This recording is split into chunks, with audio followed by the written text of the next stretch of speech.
বিসমিল্লাহির রহমানির রহিম। আসসালামু আলাইকুম রহমতুল্লাহ। আপনারা সবাই কেমন আছেন? আশা করি অনেক ভালো আছেন। আমরা আল্লাহর রহমতে আপনাদের দোয়া ও ভালোবাসায় অনেক ভালো আছি, আলহামদুলিল্লাহ। আজ আবারও চলে আসলাম আপনাদের সামনে আরও একটা ভিডিও নিয়ে।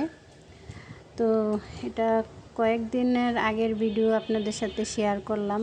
টাটকা শাক গাছ থেকে উঠায়া ভাজি করছিলাম।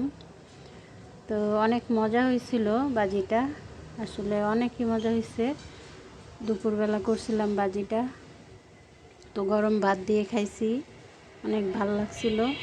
সেটাই আপনাদের সাথে একটু শেয়ার করে নিলাম। আর পাট শাক অনেকগুলাই হয়েছে, তো এতগুলো পারবো না, অল্প কয়টা পারবো। তো আমার মেয়ে দেখেন কি করছে, লেবু খাচ্ছে। ওরে লেবু কেটে দিছি। প্রায় সময় আমি ওরে লেবু কেটে লবণ দিয়ে একটু মাখাইয়া দিই, ওইভাবে খায়।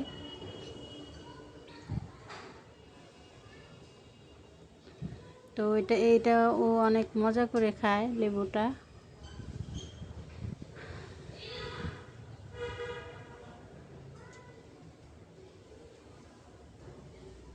তো ভিডিও তো রেগুলার এখন দিতে পারি না, সময়ের অভাবে। চেষ্টা করি দেওয়ার, কিন্তু আসলে পারি না। ভিডিও অনেক আছে কিন্তু এডিট করার টাইম পাই না, সেজন্য আর দিতে পারি না। তো ওই যে অনেকগুলো শাক মাশাল্লাহ নিয়ে আসলাম পায়রা, এখন সব ধুবো।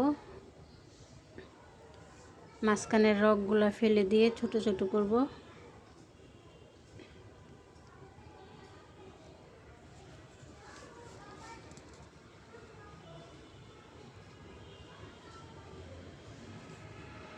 তো আমার মেয়ে সব আওলাই দিতেছে। এই যে রসুন পেঁয়াজ দিয়ে এখন বাগার দিব। আর আলুর ভর্তা করছি, আর তেলাপিয়া মাছ ভিজাইছিলাম, এটা এখনও গলে নাই আসলে। পরে সন্ধ্যার সময় মাছটা রান্না করব। তো এই যে আমার শাক ভাজি, বেশি কড়া করে ভাজবো না, হালকা হালকাই ভাজবো। তো এই যে আমার শাকটা প্রায় হয়ে গেছে। আর আপনাদের কাছে একটাই অনুরোধ, আমার ভিডিওটা যদি ভালো লাগে লাইক কমেন্ট শেয়ার করে দিবেন এবং সাবস্ক্রাইব করবেন। যারা করছেন তাদেরকে অসংখ্য ধন্যবাদ, যারা পাশে আছেন তাদেরকেও অসংখ্য ধন্যবাদ। তো এই যে সন্ধ্যাবেলা আমি মাছের তরকারিটা রান্না করছিলাম। তো আপনারা সবাই ভালো থাকবেন, সুস্থ থাকবেন। আজকের মতো এখানেই শেষ করব।